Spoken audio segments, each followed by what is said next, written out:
नमस्कार दोस्तों, four options में आपका स्वागत है। दोस्तों, आज मैं अनुच्छेद से संबंधित आपके लिए 20 महत्वपूर्ण प्रश्न लाया हूं, जो कि हर परीक्षा में बार बार पूछे जाते हैं। पहला प्रश्न है, भारतीय संविधान के किस अनुच्छेदों में नागरिकता संबंधी प्रावधान है? तो अनुच्छेद 5 से 11 में नागरिकता संबंधी प्रावधान है। बी ऑप्शन इसका मैच है। अगला प्रश्न, मौलिक अधिकार के अंतर्गत कौन सा अनुच्छेद बच्चों के शोषण से संबंधित है? तो इसका सही उत्तर होगा अनुच्छेद 24। डी ऑप्शन इसका मैच है। भारतीय संविधान के किस अनुच्छेद में अल्पसंख्यकों के हितों के संरक्षण की व्यवस्था है? अनुच्छेद 29 में अल्पसंख्यकों के हितों के संरक्षण की व्यवस्था है। कौन सा अनुच्छेद राज्य सरकारों को ग्राम पंचायत के गठन का निर्देश देता है? तो ग्राम पंचायत के गठन का निर्देश अनुच्छेद 40 देता है। 42वें संविधान संशोधन द्वारा संविधान के किस अनुच्छेद में मौलिक कर्तव्यों को जोड़ा गया? तो अनुच्छेद 51A को जोड़ा गया। राष्ट्रपति पर महाभियोग चलाया जा सकता है।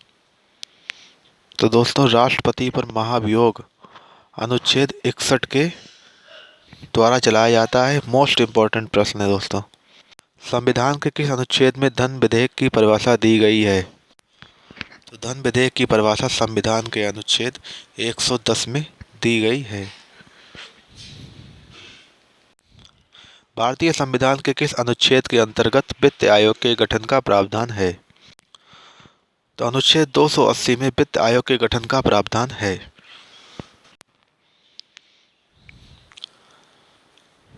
अगला प्रश्न, लोक सेवाओं को संरक्षण प्रदान किया गया है। तो लोक सेवाओं को संरक्षण प्रदान किया गया है अनुच्छेद 311 में। प्रश्न, संघ और राज्यों के लिए लोक सेवा आयोग का प्रावधान किया गया है। राज्यों और संघ के लिए लोक सेवा आयोग का प्रावधान अनुच्छेद 315 में है। संविधान में मंत्रिमंडल शब्द का एक बार प्रयोग हुआ है और यह है दोस्तों, यह अनुच्छेद 352 में है। संसद को संविधान संशोधन का अधिकार दिया गया है। यह भी बहुत महत्वपूर्ण प्रश्न है दोस्तों। संविधान संशोधन का अधिकार अनुच्छेद 368 में दिया गया है। अनुच्छेद 356 का संबंध किससे है? तो राष्ट्रपति शासन से अनुच्छेद 356 का संबंध है। भारत सरकार द्वारा भारत रत्न, पद्म विभूषण आदि अलंकरण प्रदान किए जाते हैं। तो इसका सही उत्तर है अनुच्छेद 18। अगला प्रश्न, किस अनुच्छेद के अंतर्गत हिंदी को राजभाषा का दर्जा प्रदान किया गया है? तो अनुच्छेद 343 का में हिंदी को राजभाषा का दर्जा प्रदान किया गया है।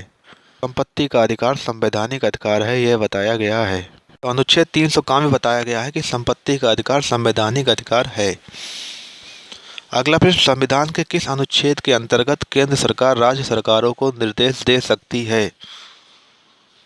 तो केंद्र सरकार राज्य सरकारों को निर्देश दे सकती है अनुच्छेद 256 के द्वारा। भारतीय संविधान में सर्वोच्च न्यायालय तथा उच्च न्यायालय को न्यायिक पुनरावलोकन की शक्ति प्रदान की गई है। अनुच्छेद 32 में सर्वोच्च न्यायालय तथा उच्च न्यायालय को न्यायिक पुनरावलोकन की शक्ति प्रदान है।